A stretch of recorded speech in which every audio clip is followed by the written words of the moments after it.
안녕하십니까. 정원찬입니다. 오늘 이 코로나 상황이 엄중하고 또 날씨도 차가운데 많이 나와주셔서 대단히 고맙습니다. 제가 드릴 말씀은 회의장께서 말씀하셨어요. 제가 드릴 말씀은 없고 오늘 시상식 또 내밀한 발표와 토론 그리고 금년의 최고 그다음에 장래에 대한 전망 및 결전 방안의 제안 이런 순서를 할 테니까 여러분께서 좀 활발하게 참여해 주시면 고맙겠습니다. 고맙습니다. 네, 감사태 서울대학교 명예교수 박종근 귀하는 동간성장연구소의 발전을 위해 헌신적으로 기여한 공로가 크기에 감사의 마음을 담아 이패를 드립니다.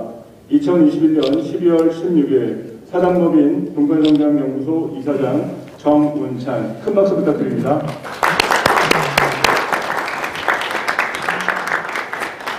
박종근 교수는 서울대학교 공과대학 전기공학부에서 오랫동안 교수하셨고 최근에는 정년을 맞으셨습니다.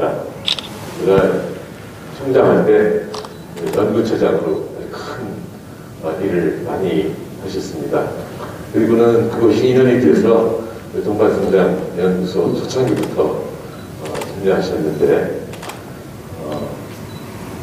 노력도 많이 동원해 주셨지만 교수 출신이라 돈을 많이 내셔서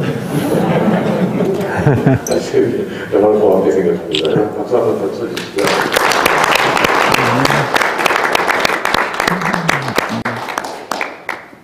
네, 다음은 박기남 대표님 앞으로 모시겠습니다.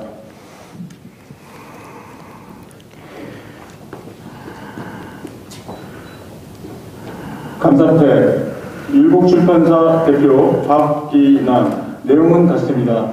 큰 박수 부탁드리겠습니다.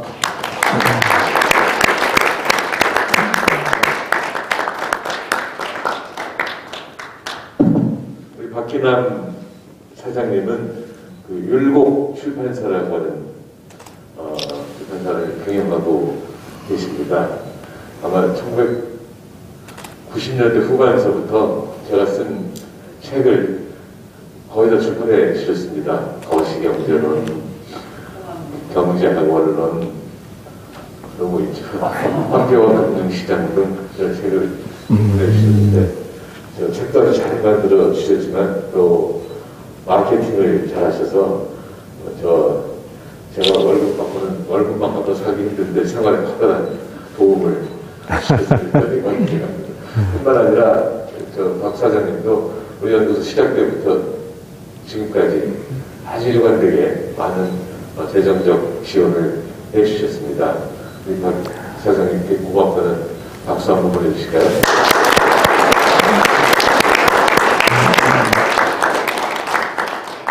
네, 다음은 김기수 고문님 모실 시간인데요. 오늘 김기수 고문님이 참석이 어려우셔서 며느님이 대리 참석을 하셨습니다. 네, 앞으로 나와주시죠. 네, 감사패 강원 남부주민 주식회사 고문 김기수 내용은 같습니다. 큰 박수 부탁드립니다.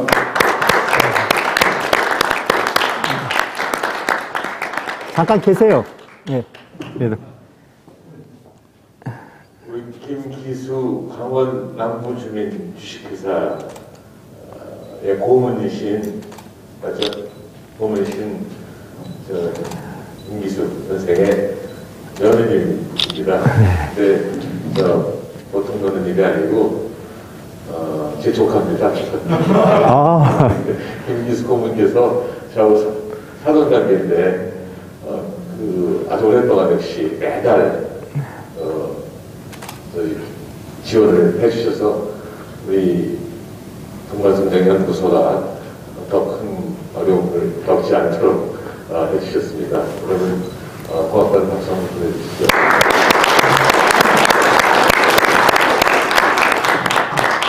김포에서 초등학교 선생님 하십니다.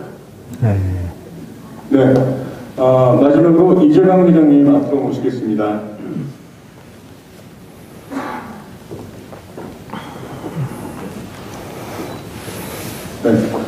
감사패 주식회사 박명종기 대표 이재광. 내용은 같습니다. 큰 박수 부탁드립니다.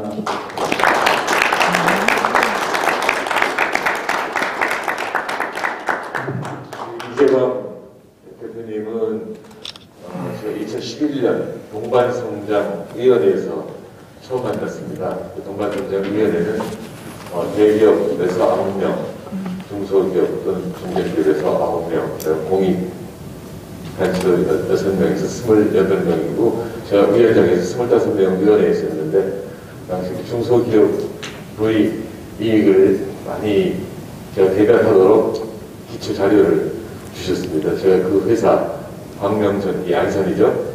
안산에 있는 광명전기를 2번이나 방문해서 중소기업의 실태를 많이 배웠습니다. 자식들 또한 아까 상을 받으신 감사패를 받으신 박정근 교수하고 밝게 연관이 돼서 이 도움을 아주 많이 받게 됐습니다. 저희 든든한 백입니다. 여러분 박수 한번 쳐주시죠.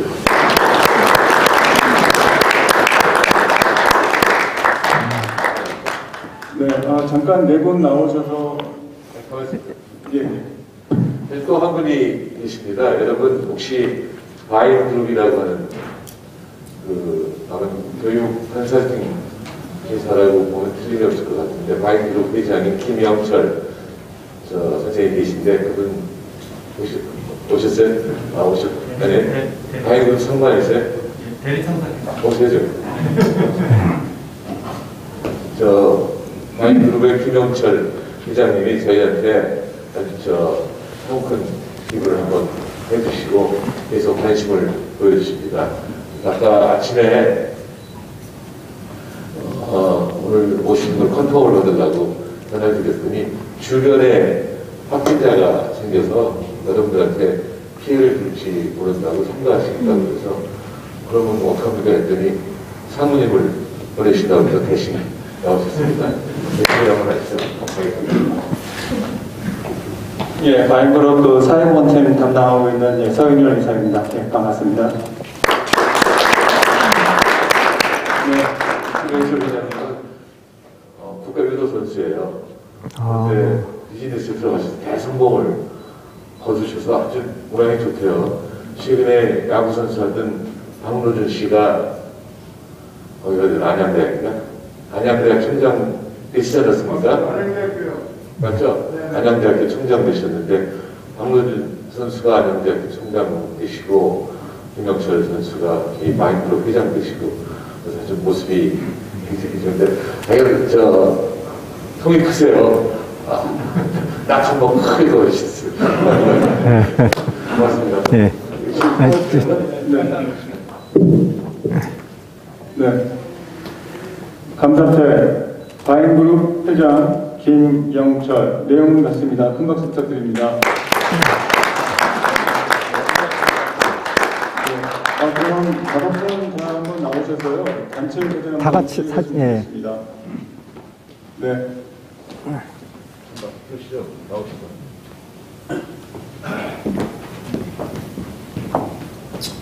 이렇게 시작. 되겠다. 들고 계시죠.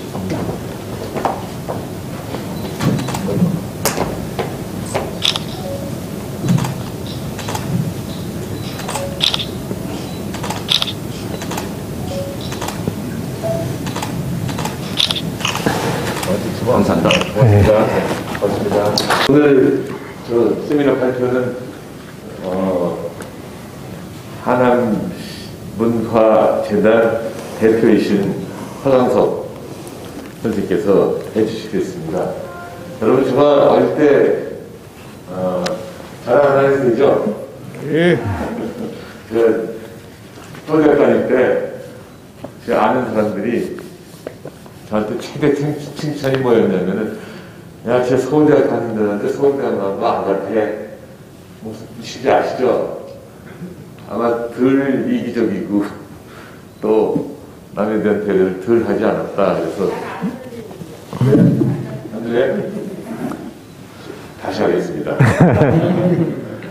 제가 어릴 때 서울대학 다닐 때 제 주위 사람들이 저한테 최대 칭찬이 뭐였냐면은 쟤는 서울대학 다닌다고 그러는데 서울대학 안 나온 것 같지 않아? 이게 최대 칭찬이었어요. 그나마 서울대 학생들이 가지고 있던 여러 가지 단점들을 제가 덜 가지고 있었기 때문에 받은 칭찬이었다고 생각합니다. 오늘 발표하실 서강석 대표께서는 대학대 서강석 대표는 성균관대학 나오시고 동생은 서울대학 나오셨는데 두 분 다 민주투사예요. 다 감옥살이 있어요.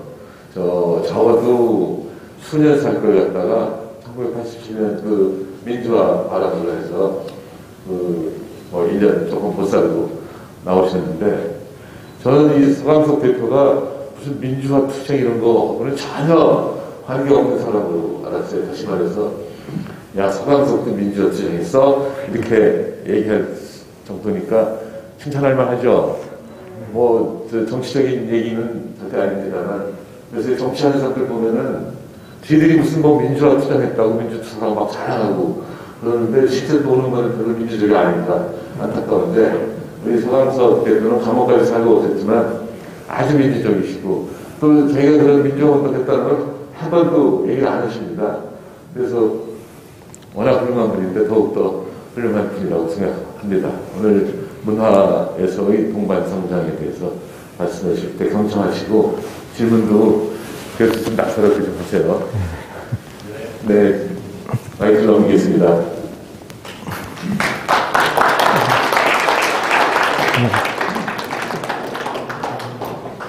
이쪽으로 올라가서 하겠습니다.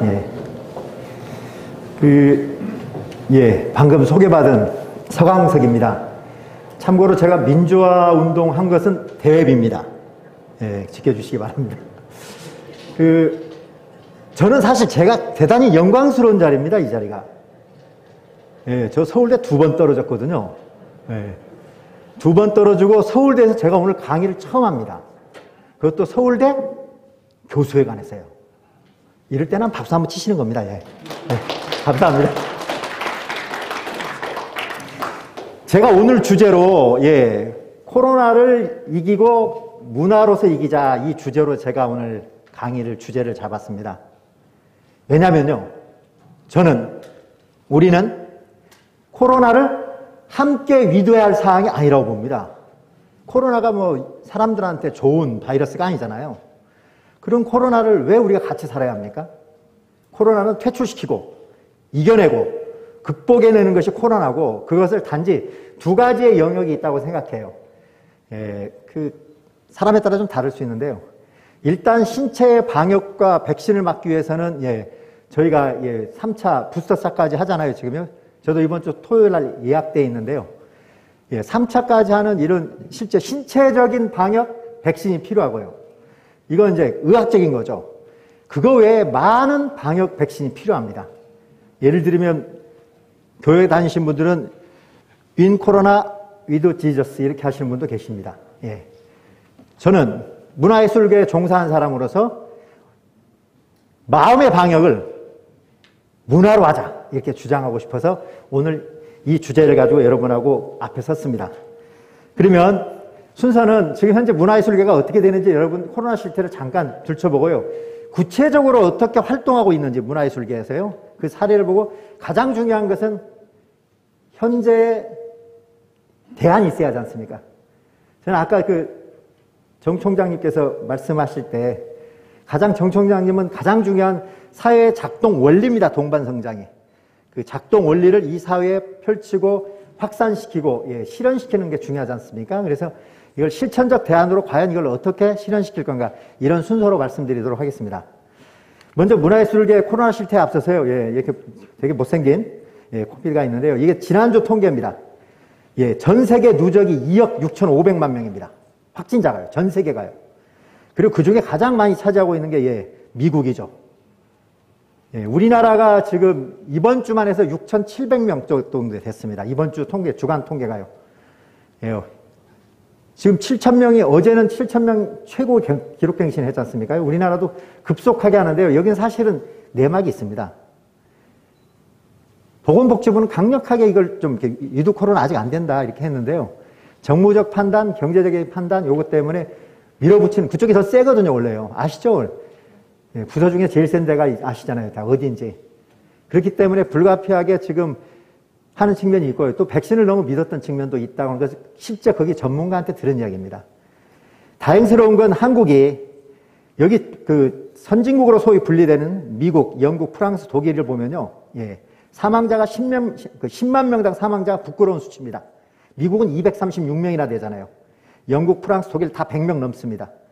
대한민국이 그래도 다행히 10만 명당 사망자가 7.9명으로 낮은 편입니다. 그런데 이게 중요한 게 아니라요. 치명률이 중요합니다. 병은 걸릴 수 있잖아요. 감기도 저희 걸리듯이. 예. 치명률이 현재 저희는 그래도 낮은 편이긴 합니다만 아직 싱가포르나 이스라엘에 비해서는 예, 저희 높은 편이죠. 그래도요. 전 세계적으로 하면 그나마 그래도 치명률이 이런 상태입니다. 그럼 문화예술계는 이런 상황에서 어떻게 됐냐면요. 작년 1월 22일이었거든요. 예, 작년 1월 22일인데요. 아, 마스크, 아니, 말씀하세요. 아니, 아, 그래요?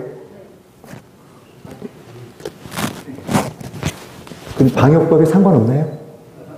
예, 전 잘리면 안 되는데. 예. 예, 어떻습니까? 마스크 벗으니까 인물이 좀 낫나요? 예. 그래서 이런 상황이거든요. 그래서 지금 현재 이런 상황에서 문화예술계는 어떻게 되냐면 작년 1월 달에 처음에 발생하면서부터 저희는 즉각적 조치가 왔습니다. 제일 두려워하는 사람이 누구냐면 지자체장들입니다. 선거에 지장이 있거든요. 그리고 그걸 혹시 전국에 있는 많은 지자체 중에서 우리 지자체에서 발생 확진자가 많이 나왔다. 이 통계가 다 나오거든요. 그러니까 막기 시작합니다. 막 취소시키고 다. 자, 보실까요? 지금 사상 처음으로 축조가 취소됐습니다. 여러분 화천 산천어 축제 있잖아요. 올해도 취소 결정 났습니다. 이거 2년 연속 취소했습니다. 아예 산천어가 없습니다. 해맞이 전부 다 온라인으로 바뀌었습니다. 내년 1월 1일 해맞이도요. 2년 연속 축제가 대부분이 취소됐거든요. 한번 보실래요? 이게 지금 화천 산천어 축제 재작년도의 장면입니다. 23일 동안, 이게 세계 축제인 거 아시죠? 세계적인 축제입니다, 이게. 23일 동안 했거든요. 23일 동안 180만 명이 왔습니다. 이거 한 방으로 화천은 먹고 삽니다. 1년 내내. 여기 춘천 축제입니다. 정말 예쁘죠? 이건 코로나 상황 전입니다. 이 축제도 할 수 없게 된 겁니다. 이 제가 사는 동네에 있는 축제입니다. 이것도 3년 전 축제거든요. 이게 못하게 돼 있는 겁니다. 이게 다. 좀 더 이야기해 볼까요? 자, 테스 형이 누구신지 아시죠? 예. 예, 최근에 예, 부산에서 했는데 부산에 있는 사람들이 잠시 멈춰달라는데 진짜 꼭 해야 하냐? 이게 신문에 나온 헤드라인 기사입니다. 근데 했습니다. 예. 예, 클라라 주미강이요. 그 공연이 취소돼. 다 최근 일입니다. 취소된 이유 결정적인 것은 들어와 가지고 예, 격리 기간이 있게 된 거죠. 그래서 공연할 수가 없습니다. 자, 공연계의 실황임 현재입니다. 출연자들요, 소위 아티스트들, 출연자들은요, 제가 1월 달에 직접 들은 이야기입니다. 작년 1년 동안 딱 2번 공연했대요. 저희 극장에 와서 딱 2번 했는데요. 딱 2번 했대요. 그럼 어떻게 먹고 살았어? 물어봤어요. 택배로 먹고 살았대요. 예. 기획사가 있습니다. 이 공연을 갖다 하는 기획사 같은 경우에는요, 전화 받기가 겁나는 거예요. 다 맨날 취소만 떨어지니까. 예. 장비업체는 이게 참 잘 모르는 게 있어요. 일반 그 관객들이 잘 모르는 게요. 예를 들면 축제를 하잖아요. 공연자가 중요한 게 아니라요. 거의 축제하게 되면 무대 세팅 크게 하죠. 그게 한 1억 정도 가는 경우도 있어요. 거기에 음향부터 조명부터 의자 렌탈, 몽골 텐트 이런 게 다 돈이거든요. 그 업체들이 2년 동안 축제를 안 하니까 어떻게 됩니까요? 이건 도산을 많이 합니다. 그냥 망합니다. 망해. 그런데 특이하게 이 저희 공연 쪽에서도 돈을 번 데가 있어요. 일정 잡기 어렵습니다. 온라인으로 하고 동영상을 촬영하다 보니까 예, 영상업체들은 자기들이 평생 태어나서 이렇게 바쁜 적이 없대요. 그 말은 곧 매출액의 상승으로 이어지게 되죠. 자, 활동을 그럼 어떻게 할 건가를 보겠습니다. 자, 공공기관이나 지자체입니다. 제일 안전한 방법은 안 하면 됩니다. 예. 안 한다고 누가 뭐라고 안 해요. 아, 방역상 우리 안전을 위해서 우리는 하지 않겠다. 이러면 끝나거든요. 왜? 그래도 월급은 나오니까. 민간은 이렇게 할 수가 없잖아요.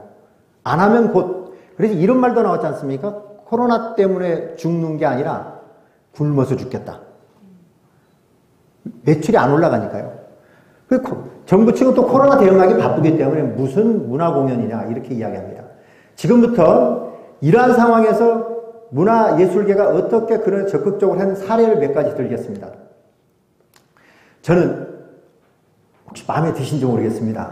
선생님, 동반성장은 서로 잘 살고 생생지락이라고 그 세종대왕께서 말씀하셨잖아요. 이 상생지락이라 서로 잘 사는 즐거움을 누리는 게 동반성장이다 이렇게 생각을 합니다. 맞습니까? 네. 그럼 박수를 선생님한테 같이 다 인정하시는 거예요. 그러려면 어떻게 하냐면 공연 원칙이 있습니다. 공연 취소하면 안 됩니다. 마음의 상처가요. 아티스트들이 너무 힘듭니다. 최소한 연기를 해야 한다는 겁니다. 비대면과 온라인 공연, 대면 비대면을 같이 병행해야 한다고 합니다. 여러분 혹시 주현미 아시죠? 예. 주현미가 작년에 데뷔 35주년이었습니다. 저희 극장에 와서 이번 5월 달에 공연을 했는데요. 1년 5개월 만에 처음 공연을 한대요. 그런데 공연을 하면서 울먹거리더라고요. 1년 5개월 만에 데뷔 35주년을 위해서 드레스를 맞춰줬대요. 팬클럽에서. 그 드레스를 입고. 저는 이제 대중 콘서트는 전 많이 본 편은 아닙니다만, 아니, 가수가 울먹거리는데 저도 막 훌쩍거렸어요. 서로 교감하는 거예요. 그만큼 어렵고 무대에 서지 못한 현실이 있다는 거죠. 자, 축제는요, 더 말할 거 없습니다. 전국 축제 대부분이 작년엔 다 취소됐습니다. 취소의 원인이 기획자라든가 저와 같이 문화 현장에서 일한 사람들은 요렇게 하면 됩니다. 아이디어를 내잖아요. 그런데도 지자체장이 하지 말게 해요. 일방적으로요. 다 그렇게 처리합니다. 특히 재단에 저는 참고로 비정규직입니다. 예, 2년 계약을 하고요. 성과가 괜찮으면 연임을 하고 그러는데 다행히 연임이 돼가지고 예, 지금 9개월째 연임 9개월째를 하고 있습니다. 대표들도 안 하는 게 더 안전하잖아요. 많이 그런 상황에 가지고 경영 총책임자가 문제가 생겼다. 그럼 그 책임은 경영 책임자가 지잖아요. 즉 제가 지는 거잖아요. 그렇기 때문에 지자체장이든 예술단체 대표들은 안 하려고 하는 거죠. 자, 전시도 마찬가지입니다. 그래서 우리는 비대면이든 적극적으로 활용하자. 그래서 구체적인 사례를 좀 드리도록 하겠습니다. 자, 온라인 공연으로 그럼 전환해야 한다는 겁니다. 일단 못하니까 관객을 정부에서 아예 막아버린 겁니다. 지자체도 막고 중앙정부 방역에서 막아버린 겁니다. 못 들어오게. 그러면 좋다. 우리가 아티스트들만 공연하고 그것을 온라인으로 송출한다. 그래서 이렇게 다 이게 지금 공연 장면을 찍습니다. 다 찍어가지고 유튜브에도 올리고 네이버 TV에도 올리고 이렇게 하는 방법들이 있습니다. 그러면 아티스트는 기본적으로 공연료가 나가게 되지 않습니까? 관련된 멘탈 업체도 나가게 되거든요. 그럼 서로 상생지락을 누릴 수 있다는 거죠. 그래서 공연하다 보니까 평균해 봤더니 총 29회 1만 명이 관람했습니다. 대한민국 실내 극장 중에서 제일 큰 데 예술의 전당이거든요. 세종문화회관이거든요. 거기 만회에 3,000명입니다. 10,000명이 관람을 했어요. 그건 누계가 다 있으니까요. 통계가. 자, 또 있습니다. 한번 어떤 방면인지 잠깐 보실래요?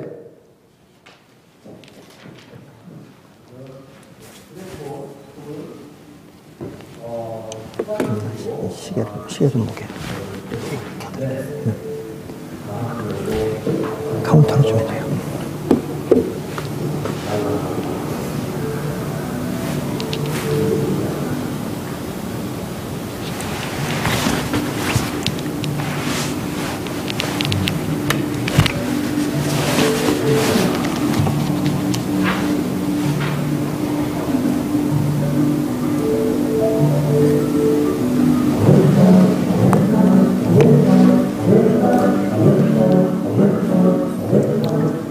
네, 여기까지만 하겠습니다.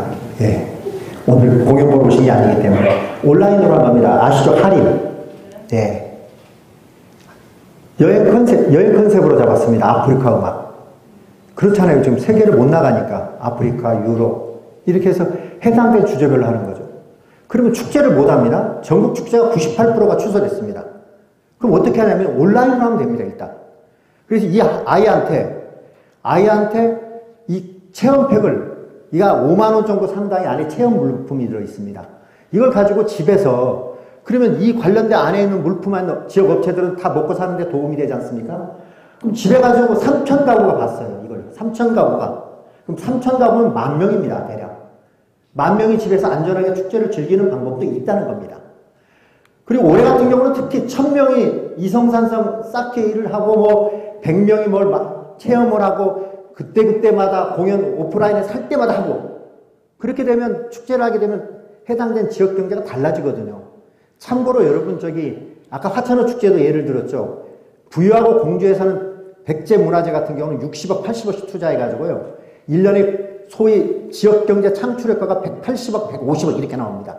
곱하기 2배 정도의 지역경제 활성화, 소위 경제적 이익을 창출하거든요. 그래서 저희 이번에 해봤더니 2021년도는 홈페이지만 64,000명이 왔습니다. 이벤트 당첨자요. 그리고 실제 선물을 집으로 보내준 사람이 1,563명이요. 자, 이 축제입니다. 자, 전시입니다. 전시를 안에서 못하게 하는 거예요. 아시죠? 지자체장은. 전시장에 사람들이 많이 왔는데 못하게 하니까 이렇게 컨셉을 잡았습니다. 그럼 안에서 못하면 우리는 밖에서 한다. 민간은 하거든요. 연간 2천만 명이 방문하는 데가 스타필드입니다. 여러분 우리나라에서 가장 주차장이 많은 데가 인천공항이죠. 두 번째가 많은 데가 스타필드 하나면 6,200명이 있습니다. 주차가요. 그럼 그 안에다가 이렇게 작은 미술관을 만들고 지역에 있는 작가라든가 또는 전국에 있는 작가들한테 공모를 해가지고 받았습니다. 이 22m 타워 스크린입니다. 여기에 본인의 작품이 이렇게 걸려 있습니다. 앞에 사진 찍고 날려요, 그분들도. 또 이게 파노라마 스크린이거든요, 여기에도. 그래서 스타필드는 365일 쉬지 않습니다. 그럼 모든 미술관은 월요일날 휴관이잖아요. 여기는 365일 내내 전시가 일어나게 됩니다. 저녁 9시에 작가들이 와가지고 교체하면 그 다음날부터 쭉요. 전시입니다. 자동차 극장입니다. 도시 한복판에 이런 주차장에서 자동차 가족들은 상관없잖아요. 가족들이 자동차 안에서 보게 된 겁니다. 자동차 극장뿐만 아니라 자우림 같은 경우에는 거기서도 합니다. 예, 자동차 안에서 공연을 해요. 밖에서는 공연하고 자동차 안에서 아시죠? 크락션도 돌리기도 하고 와이퍼로 왔다 갔다 하게 하고요. 이렇게 뭔가 새로운 방법을 개발하지 않게 되면 문화의 수계는 다 죽게 되거든요. 동반성장이 불가능합니다. 이건 문화가 있는 날이라고 했는데 저는 개인적으로 이걸 반대하는 사람입니다. 정부는 매달 넷째 주 수요일을 문화가 있는 날이라고 지정합니다. 왜 그날만 문화가 있어야 합니까? 그렇지 않아요? 일상이 문화가 되고 일상이 예술이 돼야 하는데 왜 그날만 딱 집어가지고 문화가 있는 날이라고 합니까? 그래서 문화가 있는 날 정부에서 공모를 하니까 저희 이렇게 하는 거죠. 이렇게 공연을 문화가 있는 날도 온라인이든 오프라인 다 있습니다. 올해는 전면적으로 오프라인으로 했습니다. 객석 점유율이요. 이게 여러분 참고로 공연장은 객석 점유율이 100%를 넘어설 수가 없습니다. 이 객석 점유율 물론 거리두기를 했지만 90%가 됐습니다. 자, 앞에 쭉 봤죠? 예. 앞에 이제 저희가 축제라든가 전시라든가 이렇게 자동차 극장하고 문화가 있는 날이 쭉 했는데 이걸 다 어디서 했을까요? 혹시 금방 제가 사례를 든 건 어디서 한 사례를 예를 들었을까요? 답을 맞히신 분이? 이렇게 생긴 데서 했습니다. 아, 예, 정답입니다. 제가 이따가요, 선물을 좀 드리도록 하겠습니다. 저희 야경입니다. 저희 하남문화재단에서 이렇게 2년 동안 했습니다. 이 가수가 노래를 부르면 박수를 칩니다, 통상. 좋은 사례를 이야기할 때는 박수를 쳐야 합니다, 원래. 그리고 저희만 하면 그러니까요. 다른 데를 좀 보겠습니다. 베란다 콘서트 합니다. 관객이 없죠. 혼자 베란다에서 다 나와가지고요. 아파트 안에서 이렇게 하는 겁니다. 이렇게 하면 보십시오. 그러면 어떤 효과가 있냐면 아티스트들은 공연료를 받습니다. 무대 있죠. 무대에 있는 사람들, 하다못해 이 펼침막을 제작하는 업체들, 음향업체들, 이 다 돈을 일종의 소득 구조가 나오게 되는 거죠. 아예 안 하는 것보다. 또 볼까요? 춘천입니다. 춘천 축제입니다. 이거 이 크레인 타고 올라갔습니다. 아파트 됐어요. 혼자 크레인 타고 올라가서요. 주민들은 베란다나 현관 그 밖에 있죠. 밖에서 이거 보는 겁니다. 춘천 같은 경우는 축제할 때도 이와 같이 거리 두기를 하고 의자를 특수 의자로 간격을 두고 방역 지침을 준수하면서 이렇게 진행을 합니다. 춘천 사례고요. 보령입니다. 보령 모두 축제는 엄청난 규모입니다. 세계적인 축제입니다. 이것도요. 많은 외국인들이 방문합니다. 작년에 못했어요. 그럼 어떻게 전환했냐면 보령은 전면적으로 온라인으로 했습니다. 주로 판매를 많이 하는데 거기에는 과거에 오랫동안 했기 때문에 리멤버 머드 페스티벌 해가지고 전주 소리 축제입니다. 여기는 전면적으로 온라인으로 했습니다. 장비들 보십시오. 자, 공연자들이 있습니다. 뒤에 여러분 저희는 이걸 LED 화면이라고 하거든요. 저희는요. LED 대형 엄청 세웠죠. 그리고 공연자 여기 스태프들 보십시오. 얼마나 많은 사람들이 붙어 있으면 이걸 지미집이라고 그러거든요. 왔다 갔다 하는 거 있잖아요. 예. 이러면 전체적으로 영상 촬영팀, 음향팀들, 조명팀들 다 소득의 구조가 나오게 되는 거죠. 산청입니다. 산청축제는요. 여기는 특별하게 대개 지방축제가 두 가지거든요. 음악이라든가 역사축제로 가고 거기에 나머지 물건을 팔게 하는 겁니다. 화천 산천어 축제가 잘 된 배경이 있습니다. 여러분 인제 빙어 축제 혹시 인제분 계십니까? 그럼 제가 이 사례를 들지 않아야거든요. 인제 빙어 축제는 잘 안 되는 축제입니다. 화천 산천어 축제는 엄청 잘 돼요. 이유는 저는 딱 심리적인 이유 딱 하나로 지정한다면 이겁니다. 혹시 가보셨으면요, 그 빙판에서 그 구멍을 뚫어놨잖아요. 그 안에 산천어들이 있습니다. 거기는요, 인제 빙어 축제는 축제장 위에다가 이걸 만들어요. 비닐을 다 만들어줬어요. 1인당 들어가서 편안하게 빙어 낚시하라고. 다 보셨죠? 사진 보면요. 근데 아까 사진 보면 산천은 화천 산천어 축제는 하나도 안 해놔요, 그냥. 다 그냥 얼음판입니다. 정말 추워요, 거기요. 얼음판이거든요. 구멍만 뚫어놔요. 환장하거든요. 구멍 사이로 탁 쳐다보면 산천어 요만한 것들이 왔다 갔다 해요. 빙어하고 다르잖아요, 크기가요. 추위도 잊어버릴 정도로 그걸 어떻게든 잡아보겠다고. 그걸 한 마리 잡아보세요, 그러면. 평생에 자기 인생 기네스북에 한 페이지를 쓰게 되는 거죠. 그래서 너무 편하다고 축제가 잘 되는 게 아닙니다. 제가 과거 군포문화예술회관 관장을 했었습니다. 예. 근데 거기는 철쭉축제라는 걸 합니다. 철쭉축제라는데 철쭉동산에 한 군포시 전체가 철쭉만 100만 봉이 있어요. 100만 봉입니다. 철쭉동산만 20만 봉이 있어요. 예. 그런데 너무 좁아요. 장소가.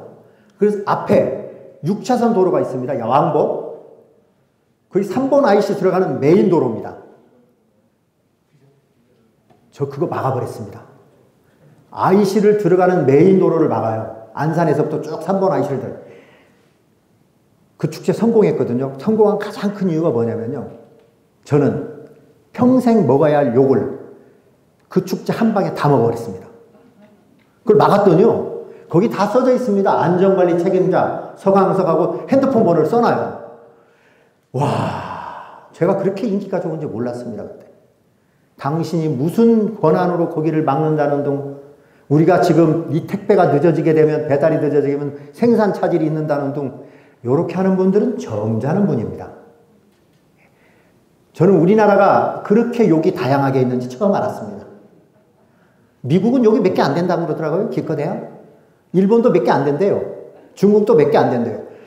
야, 우리나라는 욕의 생산국가 같아요. 정말 욕을 많이 먹었습니다. 그런데 그 축제 성공했습니다. 그리고 난 다음에 대표 축제가 됐습니다. 자, 서울입니다. 보십시오. 경월의 판타지 궁중연회. 경연을 위해서 이렇게 공연을 하는 거예요. 서울에서요. 그런데 어떻게 했냐. 10명, 적게는 10명에서 또 그때 횟수마다 인원이 다릅니다. 그 사람들만 공연장에서 보게 해요. 공연장, 경연을 알잖아요. 그 경연을 누가 위해서 공연을 하는데 그 사람들만 이렇게 보게 하는 좌석을 배치되어 있고요. 나머지는 보안 요원들이 막습니다. 못 들어가게. 그러면요, 경연에서 이렇게 공연하게 되면 먼 발치에서 볼 수가 있습니다. 이건요. 현장에서 볼 수 있고 또 이걸 온라인으로 생중계를 했거든요. 서울입니다. 이렇게 적극적으로 하게 될 때 달라진다는 겁니다. 상생지락, 서로 공연이든 또는 거기에 장비업체든 간에 서로 함께하고 어떻게든지 방안을 만들어 내려고 노력을 해야만 하는데요. 공공기관이 그렇지 않습니다. 대부분요. 안 해도 되니까. 돈이 나오니까. 오히려 공공기관이 적극적으로, 지자체가 적극적으로 나서지 않으면 민간은 더 어려워진다고 생각합니다. 그래서 사실 오늘 저희 극장에서 오늘 공연합니다. 예. 7시 반에, 오늘부터 특별하게 또 발표가 됐잖아요.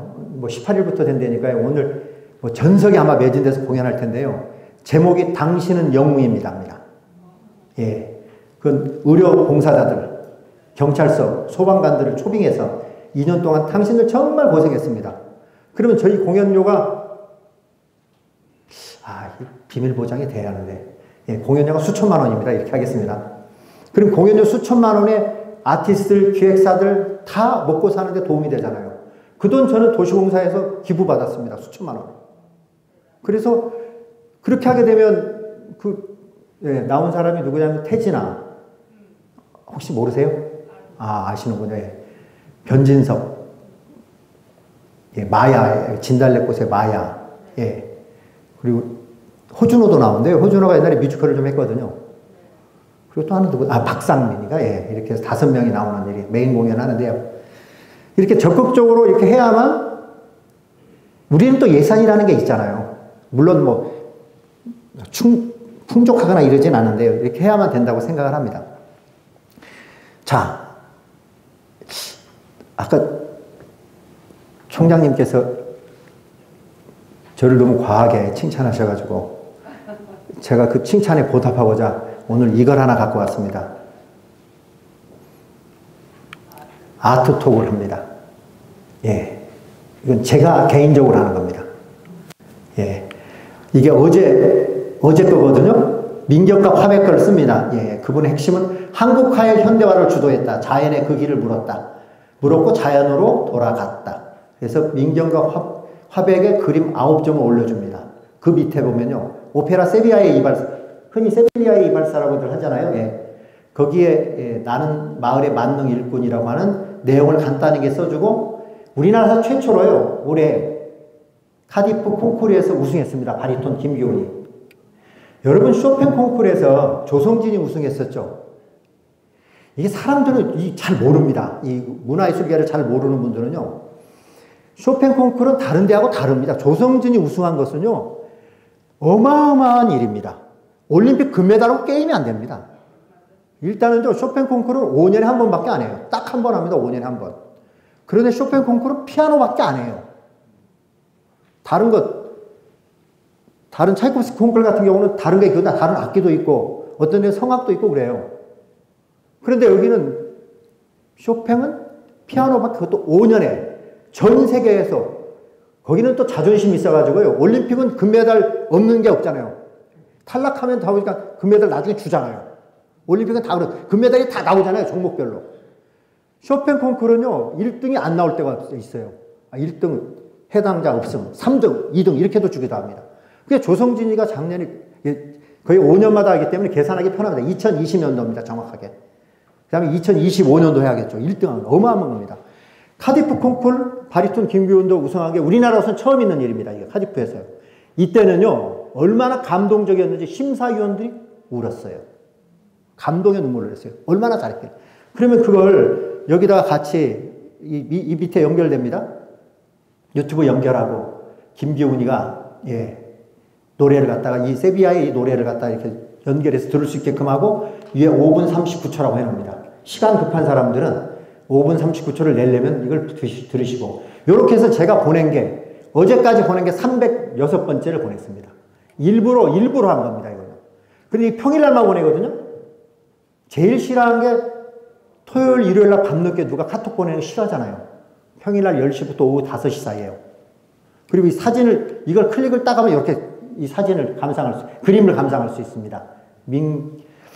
민경과 화백이에요. 물론 뭐 돌아가셨습니다만 또 이걸 또 클릭을 딱 하면 이렇게 커지죠. 자기가 이제 그건 카톡상에서 이렇게 하는 것을 저 개인적으로 왜냐하면 제가 굉장히 존경하는 분께서 극찬해 주시기 때문에 이렇게라도 하지 않으면 입안에 가시가 도를 것 같습니다. 이 대목에 잠깐 한 대목 넘어가겠습니다. 팁을 드리려고요.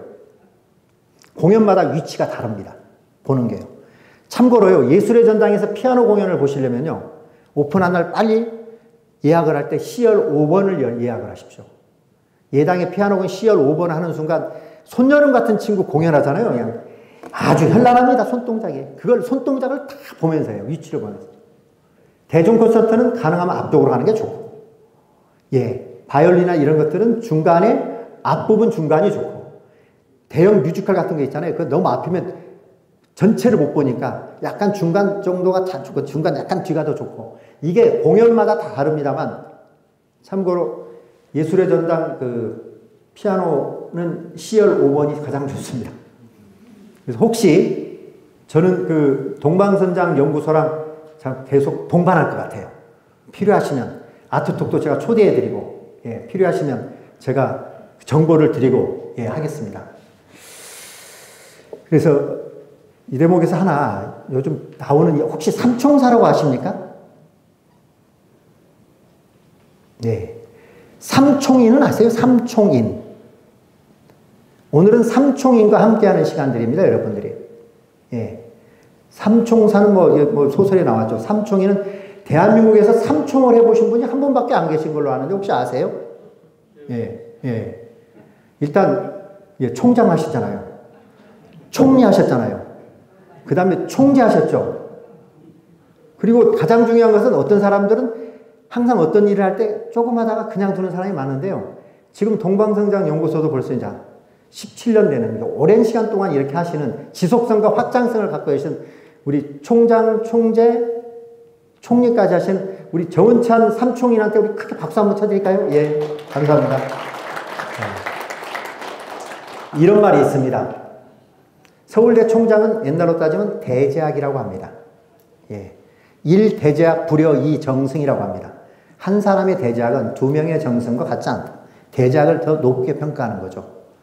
그래서 대제학만 3대 연속 나온 대제학을 명문가 집안이라고 합니다. 아마 여기 해당되신 분 있으실 겁니다. 할아버지, 아버지, 손자까지 3대 연속이 대제학이 나온 명문가 집안이 우리나라에 조선시대에 딱 4개의 집안이 있습니다. 물론 왕족 집안의 전주시는 당연히 들어가겠죠. 김씨 중에는 광산 김씨가 있고요. 이씨 중에는 연안 이씨가 있고, 서씨 중에는 대구 서씨가 있습니다. 자, 그럼 여기까지 팁까지 드렸으니까 그 다음으로 넘어가겠습니다. 그럼 실천적으로 과연 어떻게 할 건가 이걸 좀 말씀을 드리도록 하겠습니다. 앞에 제가 여러 가지를 현재 사례들이라든가 현재 그 어려움들을 저희 이야기를 했어요. 그러면 어떻게 할 건데? 이런 대목들이 남지 않습니까? 그래서 저는 먼저 요걸 말씀드리고 싶습니다. 문화예술로 아까 말씀드렸던 백신이 있습니다. 모더나 백신. 돌파 감염이 제일 적다고 그러더라고요. 예. 모더나 백신은 신체 방역입니다. 의료 방역이죠. 나머지는 저는 문화 백신은 면역력을 키워줄 수 있다고 봅니다. 여러분 참고로요. 저도 책을 한 권 썼거든요. 예. 근데 책을 쓸 때 저 굉장히 고생하면서 썼습니다. 그 책을요. 굉장히 고생하면서 썼는데 문장이 하나가 딱 나오잖아요. 문장 하나가 딱 떨어지면 그렇게 기분이 좋을 수가 없습니다. 한 예를 들겠습니다. 책을 다 써놓고 난 다음에 앞에 작가에 대한 소개글을 써야 하잖아요. 이거 뭘로 시작할까? 그렇다고 뭐 동방성장 연구소 연구위원 뭐 이렇게 하면 재미가 없잖아요. 그래도 글인데. 물론 그거 양력은 간단하게 쓰긴 했습니다만 어떻게 쓰지 하다 고민하는데 저희 집의 풍광이 딱 떠오른 겁니다. 저희 집, 제가 태어났던 데, 제가 살았던 데, 어렸을 때. 제가 그 풍광이 여러분들도 떠오르죠? 예, 윤곽에. 근데 문장이 하나가 위에서 싹 내려오는 거예요. 문장 하나가 지리산을 등에 지고, 저희 집이 지리산 자락 끝부분이거든요. 끝자락으로 내려온 겁니다. 지리산을 등에 지고, 저희 집 앞에 섬진강이 있었어요. 섬진강을 가슴에 품은, 약간 그럴듯해 보이지 않습니까? 지리산을 등에 지고 섬진강을 가슴에 품은 춘향골 남원에서 태어났다. 이게 첫 문장을 딱 이게 떠오르는데요. 너무 기가 막히고 희열을 느끼는 거예요. 문학도 이렇습니다. 문학도. 글을 읽는 즐거움도 있겠죠. 그런데 본인들이 글을 쓰는 시간을 하게 되면, 읽거나 쓰는 시간 하게 되면 굉장히 이게 다릅니다. 이 소위 카타르시스를 느끼게 됩니다. 공연도 마찬가지입니다. 공연을 감상하거나 연주하는 이게 즐거운 시간이라는 겁니다. 저는 참고로 옛날에 그 민간에서 일할 때는 축제 같은 거 할 때 무대에 1000명을 올려봤습니다. 올리는 이유는 딱 하나입니다. 그게 다 아마추어입니다. 아마추어 1000명 올리잖아요. 관객을 걱정 안 해도 돼요. 그분들이 곱하기 2명 내지 1명은 오거든요. 특히 어린이 올리잖아요. 예, 할머니까지 와요. 손주 없고 공연 본다고요. 그런데 그때 공연에 아마추어지만 무대에 올라간 그 소위 공연 출연진들은요, 그 만족도가 어마어마하게 커져요. 끝나고 난 다음에 오히려 저희는 출연료도 안 줬는데 저희한테 고맙다고 해요. 이겁니다. 직접 연주하는. 미술도 마찬가지입니다. 작품을 감상하는 것도 있지만 창작하는 것이 있습니다. 제 친구 중에 유명한 작가들이 있어요. 미술 작가들이. 오래전에 그 친구가 제가 한 30년 전인데 작품 감상을 어떻게 하면 돼? 그랬더니 그 친구가 딱 3글자만 이야기하더라고요. 그냥 봐. 그래, 그냥 봤어요. 그 다음에 제가 3글자를 거기다 만졌습니다. 자주 봐. 저는 인생을 살면서 가장 많이 다녔던 데가 1번이 과천 현대미술관입니다. 예, 2번째는 제가 가장 많이 방문한 데요. 2번째는 천왕봉입니다. 천왕봉 한 30번쯤 올라갔을 겁니다. 제가 평생 종주가 30번이 목표인데 2년 동안 못 했잖아요. 최근에요. 지금 22번을 했거든요. 근데 천왕봉을 30회 넘었으니까 과천 현대미술관 더 많이 갔잖아요. 우리 애들 데리고 많이 갑니다. 애들이 제일 싫어하는 게, 손주분들이는 또 뭐 이렇게 자녀분들이 제일 싫어하는 게 미술관, 박물관입니다, 원래. 예. 재미없거든요. 근데 과천 현대미술관은 그게 나운지 뒤라는 레스토랑이 아주 맛있어요. 좀 싸요. 야, 거기 밥 먹으러 가자 그래요. 그럼 애들 따라 나서잖아요. 온 김에 한 바퀴 돌지? 이런 거죠. 마찬가지, 직접 이렇게. 아까 말씀드린 그냥 뭐 자주 봐. 여기에 필요한 게 하나만 더 얹으면 됩니다. 가끔씩 전문가의 조언을 듣게 되면요, 작품을 보는 눈과 감각이 완전히 달라집니다.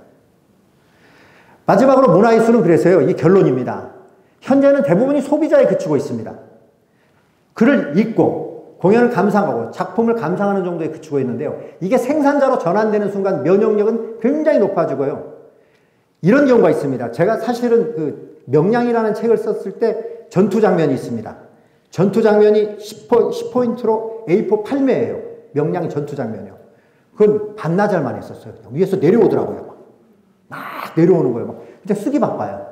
근데 어떤 경우는 김훈 선생님이 유명한 말씀 하시잖아요. 한 단어를 쓰기 위해서 일주일 동안 고민했다고. 이러거든요. 그래서 저는 문화예술 소비자에서 생산자로 바뀔 때 그 문화 백신에 의한 면역력은 대단히 높아진다고 판단합니다. 그래서 좀 안 되더라도 한 문장 쓰기, 좀 안 되더라도 2문장 쓰기, 안 되면 최소한 주지 문장이라고 그러죠. 주지 쓰고 상술 부연 정도 쓰시든지, 안 되면 하다못해 드로잉을 좀 한다든지. 우리나라 사람들은요, 태생적으로 문화예술가입니다.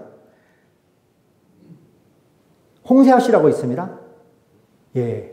그분이 파리에서 택시 운전수를 했는데요. 그 책에 그렇게 나오더라고요. 우리나라 사람들은 전부 다 문화 유적을 등으로 본대요.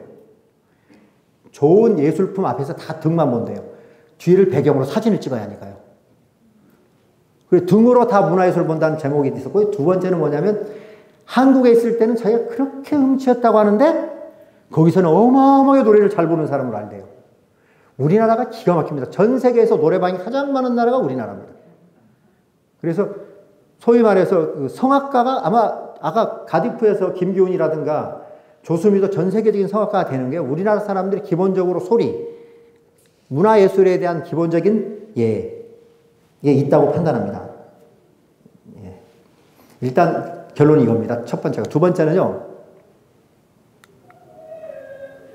아주 유명한 장면이죠. 제가 영화 꼽는 것 중에 1순위로 꼽습니다. 전 한 20번쯤 봤을 겁니다. 영화 쇼생크 탈출에 나온 아내를 살해 혐의로 감옥을 가게 되죠. 거기 탈출할 때 이 친구가 아주 오랜 시간 도서관을 만들기 위해서 편지를 씁니다. 그래서 도서관에 결국 편지가 도착했어요. 편지가 도착할 때 그게 도착한 거죠. 레코드판이 도착한 겁니다. 그래서 레코드판에 이 피가로의 결혼이라는 아리아를 틀어줍니다. 이 감옥이 생긴 이래 이 아리아를 틀어준 적이 처음 있습니다. 이때 마지막 장면에 뭐가 나오냐면 이 아리아를 보면서 이 보십시오. 가장 유명한 장면입니다. 이 아리아를 들으면서 감상하면서 그 순간 우리는 감옥에 gat혔지만 자유를 느꼈다 이랬습니다. 나중에 보시죠. 네. 두 번째는요. 예술과 기술을 융합해야 합니다. 이번에 나온 겁니다. 최근에 나온 코카 뮤직 스튜디오 개관했습니다. K-팝을 위해서요. 이건 다양한 거 있는데요. 이건 약간 전문적이기 때문에 넘어가겠습니다. 세 번째가 문화 재정을 확대하는데요. 이건 정말 우리나라가 문제 있습니다. 내년 예산이 607조 7천억입니다. 7조 3,968억이 문체부 예산입니다. 1.2%입니다. 전체 예산에요. 문화체육, 관광까지 포함한 겁니다. 예산이 1.2%밖에 안 돼요. 실제로 이걸 그대로 비율로 요만큼 한 겁니다. 문화예술의 전체 예산 중에 요만큼 차지하고 있습니다. 크기 비율을 다 맞춘 겁니다, 이게. 그러니까 뭡니까? 손톱만큼 주는 겁니다. 지금 현재 문화예술 분야가요. 적어도 2%가 돼야 합니다. 참고로 한국 정부에서 문체관광부가 2%가 넘은 적은 한 번도 없습니다. 가장 높았을 때가 굉장히 힘센 사람이 문체부 장관 됐을 때 딱 가장 높았어요. 그때가. 예, 박지원 장관 때요. 세 번째는 법과 제도를 개선해야 합니다. 지금. 법에요. 이건 지금 제가 대표적인 법 두 가지만 갖고 왔습니다. 지역문화진흥법에는요. 4조에 딱 나옵니다. 그에 필요한 지원을 하여야 한다. 이건 반드시 해야 하거든요. 근데 밑에 나오면 어떻게 나오냐면 지원할 수 있다 써졌어요. 그럼 먼저 안 해도 되는 거예요. 똑같습니다. 문화예술교육청. 이거 나온 지가 2014년도거든요. 최근이죠. 이거 최근인데도 이렇게 했어요. 2005년도 만들어진 법입니다. 문화예술교육진흥법, 지원법입니다. 지원을 하여야 한다로 되어 있어요. 그런데 거기 11조는요. 재정상에 필요한 재정상의 지원을 할 수 있다. 이게 법이 왜 앞뒤가 틀립니까? 앞에는 하여야 한다. 뒤에는 할 수 있다. 곧 안 해도 상관없다. 이렇게 되는 거죠. 근데 올해 기가 막힌 낭보가 있습니다. 장애인 복지법 보십시오. 장애인 복지 15조입니다. 자요. 정신건강, 정신질환, 이런 놈이라 땅땅땅 써놓고 난 다음에 정하는 바에 따라 이 법의 적용을 제한할 수 있다. 장애인 복지법에요. 정신건강 쪽은 제한해버렸어요. 이런 법이 어디 있습니까? 전체에서 어느 파트는 너네는 제한할 수 있어. 이게 올해 드디어 폐지가 됩니다. 폐지가 됐어요. 국회에서요. 폐지가 돼가지고 내년 1년 뒤에 실행합니다. 이것도 오랜 시간 동안 싸운 겁니다. 그럼 마찬가지로 문화 관련된 법과 제도 이렇게 개선해야 한다고 판단합니다. 제가 3분 정도 남았죠? 네, 3분 내에 마치겠습니다. 궁극적으로 저는 문화예술도 ESG 경영을 갖다 과감하게 도입해야 한다고 봅니다. 저희는 일단은 ESG 경영 선언을 했습니다. 그래서 하겠다고. 여기에서요, 저희는 기본적으로 사회에 대한 공헌 사업을 합니다. 문화예술은요, 다 공헌 사업입니다. 이게 이익을 창출한 사업이 아닙니다. 시드니 오페라 하우스 사장을 한번 만난 적이 있었어요. 꽤 오래전입니다만, 한 5년. 거기 44%래요. 회수율이요. 거기는 어마어마하게 많은 사람들이 가고 기부금도 많이 나오고요. 그 안에 샵들도 많잖아요. 그런데도 44%입니다. 그래서 문화예술은 기본적으로 투자를 해야 하는 사업이라고 보거든요. 국민들을 위해서요. 그 소위 그 문화예술로 인한 경제적 효과는 돈으로 따질 수 없게 된 거죠.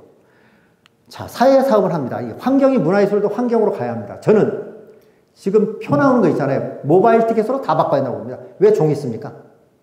책자 나오는 거 있잖아요. 가능한 최소화시키고 이북으로 가야 한다고 봅니다. 또 하나가 있습니다. 허가난 축제에서 왜 이렇게 많이 쓰레기가 나옵니까? 우리나라 쓰레기 관련된 산업만 2조 6천억이거든요. 쓰레기 배출된 어마어마한 저희 축제 끝나면요. 도처에 쌓이는 게 쓰레기예요. 다행히 저희는 공공기관이니까 쓰레기 치울 때 시청에 차 불러갖고 해주고 이러죠. 그러면 쓰레기를 어떻게 하냐면 저는 다회용기를 쓰는 구조로 바꾸면 됩니다. 이게요. 다회용기 하는 데가 회사도 있어요. 그래서 다회용기 하는 구조로 바꾸고 공연 같은 거 할 때도 예를 들어 가능하면 이티켓으로 하고 이런 다양한 환경을 생각하는 요즘은 지금 문화의 환경의 가치를 더하지 않으면 안 되거든요. 그래서 그런 구조로 가게 된다면 문화예술도 궁극적으로 이번에 어떤 기후위기라든가 저희 탄소 중립의 이런 문제로 인해 가지고 코로나도 왔다고 판단하거든요. 장기적으로 기후위기를 극복하기 위해서는 문화재단이라든가 문화 쪽 전체도 ESG 경영으로 과감하게 이완하고 그거에 대한 구체적인 내용들이 실행되어야 한다고 판단합니다. 김구 선생님이 말씀하셨습니다. 문화 강국을 이야기한 겁니다. 높은 문화의 힘이 가장 중요하다. 저는 다음 대통령 선거에 희망을 갖고 있습니다. 왜냐면요. 지금까지 역대 대통령들이요. 수락연설을 할 때 이재명 후보하고 윤석열 후보가 똑같은 말을 했어요. 둘 다 용어가 똑같습니다. 사자성어로 그것도. 국민들이 기억 잘하라고. 두 분 다 후보 수락 연설에 문화 강국을 이루겠다고 했어요. 누가 되든지 간에 사실 우리나라는 문화 강국이 되게 돼 있어요, 이제는. 그래서 저는 앞으로 2% 예산 이런 후보가 좀 전 찍어줬으면 좋겠어요. 그래서 문화로서 정말 비약적으로 성장 발전할 수 있는 대한민국이 되기를 희망하면서요.